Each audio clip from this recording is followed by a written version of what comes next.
आज Doubtnut app download करें। Doubtnut पर अपने सभी गणित, रसायन विज्ञान, भौतिक विज्ञान और जीव विज्ञान के डाउट्स का करो सफाया। बस प्रश्न की फोटो खींचो, एक ही प्रश्न को क्रॉप करो और तुरंत वीडियो सोल्यूशन पाओ। अभी डाउनलोड करें। क्वेश्चन है 31 मार्च 2018 को समाप्त वर्ष के लिए नीचे दिए गए क्लीन दिल्ली क्लब के प्राप्ति एवं भुगतान खाते से आय और व्यय खाता तैयार करना है हमें। जो ये खाता नीचे दिया गया है ये प्राप्ति और भुगतान खाता है, जिसके डीआर पक्ष में प्राप्तियां आती है और सीआर पक्ष में भुगतान आते हैं। हमें आय व्यय खाता तैयार करना है इस कंपनी का, लेकिन आय व्यय खाता तैयार करने से पहले हम आय व्यय खाते के बारे में कुछ बातें जानना चाहते हैं। तो सबसे पहले हम आय व्यय खाते की 2-4 बात कर लेते हैं।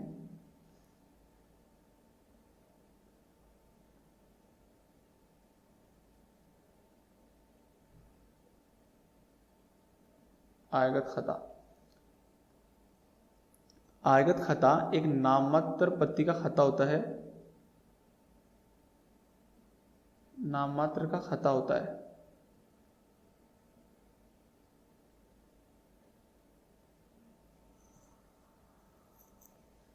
यह खाता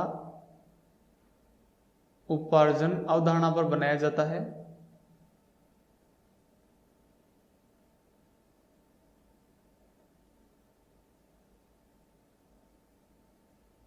इसी कारण से इसका हम वर्णन देखने की कोशिश करते हैं। यह उपार्जन अवधारणा पर बनाया जाता है, इसलिए इस खाते में केवल चालू वर्ष से संबंधित चालू वर्ष से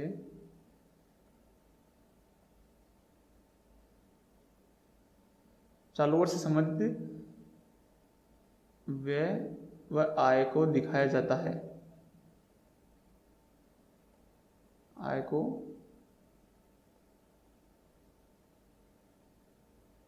दिखाया जाता है, अर्थात इस खाते में केवल जो हमारा चालू वर्ष रहता है, करंट ईयर होता है, उसी के आय और व्यय को दिखाया जाएगा, चाहे वह किसी भी वर्ष किए गए हो। इसके बाद में इसका जो एक पॉइंट और बचता है वो होता है, ये जो खाता होता है वह आयगत प्रगति का होता है, अर्थात इस खाते में केवल आयगत मदों को ही दिखाया जाता है, पूंजीगत मदों को इस खाते में नहीं दिखाया जाता। अब हम हमारे क्वेश्चन की तरफ चलते हैं और देखते हैं कि इस आय व्यय खाते में आने लायक कौन कौन सी मदें पूंजीगत खाते में दी गई है। आयगत खाते के अंदर किसी भी प्रकार का शेष शामिल नहीं होता है, लेकिन चंदा, प्रवेश शुल्क और दान। चंदा हमेशा आयगत होता है, प्रवेश शुल्क और दान उसी स्थिति में आयगत होते हैं जब हमारे क्वेश्चन में दिया हुआ नहीं होते कि ये पूंजीगत है, अर्थात हमें प्रवेश शुल्क और दान दोनों को ही आयगत मानना है। किराया भी आयगत प्रकृति का होता है, विनियोग पर विक्रय ये पूंजीगत प्रकृति का खाता है। उसके बाद में इस भुगतान तरफ हम देखने की कोशिश करते हैं। भुगतान की तरफ वेतन, किराया, बिजली और कर, छपाई और लेखन सामग्री, ये सभी के सभी आयगत प्रकृति खाते हैं। साथ में विविध व्यय भी आयगत प्रकृति का खाता है। पुस्तकों का क्रय जो खाता है वह पूंजीगत है। सरकारी बॉन्ड का क्रय जो किया जा रहा है वह पूंजीगत है। बैंक में स्थायी जमा भी पूंजीगत है और शेष हम किसी का शामिल नहीं करते। इसलिए इसके इन सभी जानकारियों के माध्यम से हम हमारा आय और व्यय खाता बनाने की कोशिश करते हैं।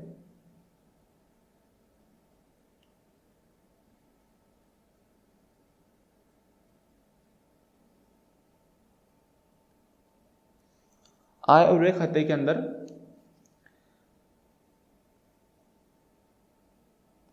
दो पक्ष होते हैं,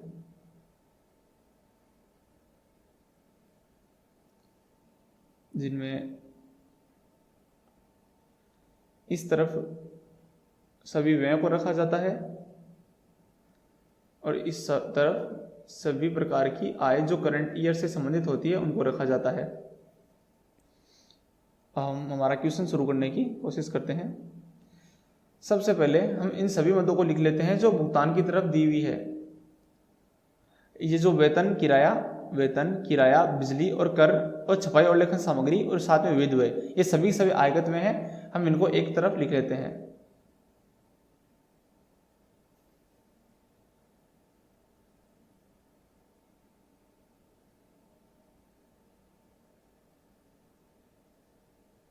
वेतन खाते में 1500 रुपये दिया हुआ था।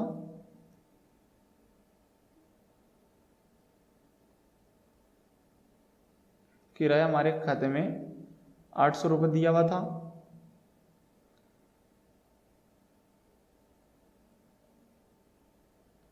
जो बिजली का बिल था, इलेक्ट्रिसिटी, वो 3500 दे रखी है। कर या जिनको हम टैक्स बोलते हैं, ये हमारे खाते में 1700 दिए हुए हैं। उसके बाद में जो छपाई व्यय हमारे पास दिया हुआ है वो भी आगत प्रकृति का होता है। छपाई व्यय ये हमारे पास दिया हुआ है 380 रुपये का।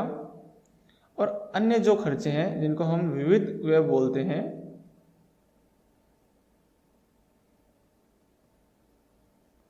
ये हमारे पास में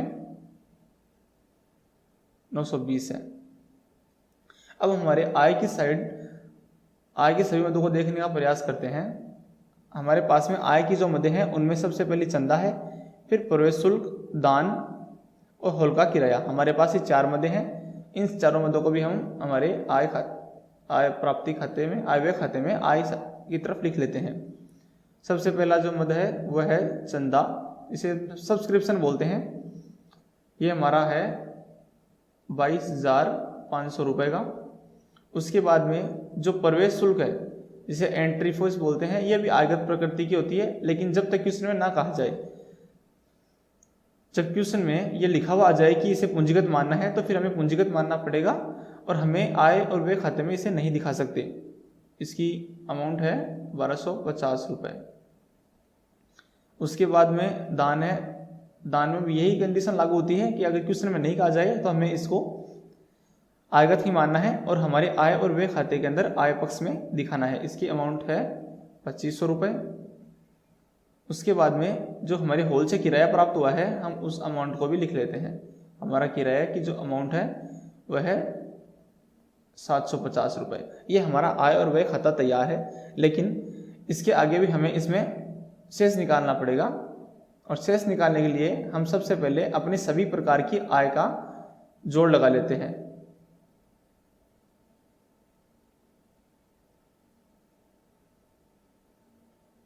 हमारी सभी प्रकार की आयों का जो टोटल हो रहा है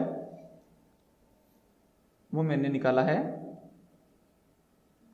ये ध्यान रखिएगा, ये केवल इस पक्ष का टोटल है जो मैंने आय पक्ष में लिखी है 27,000। और हमारा जो व्यय पक्ष का टोटल रहेगा वो हम देखने की कोशिश करते हैं। वो हमारा आ रहा है, मैं आपको इस पक्ष का टोटल है जो नीचे लिख लेता हूं।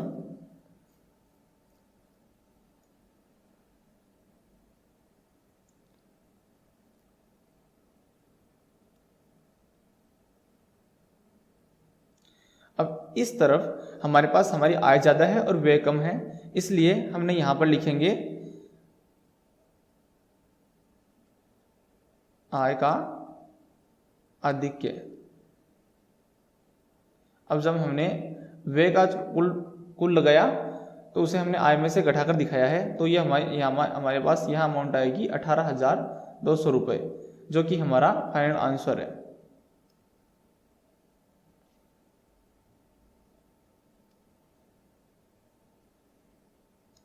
₹18,200 हमारे पास आय पर आधिक्य है और यही इस क्वेश्चन का आंसर है।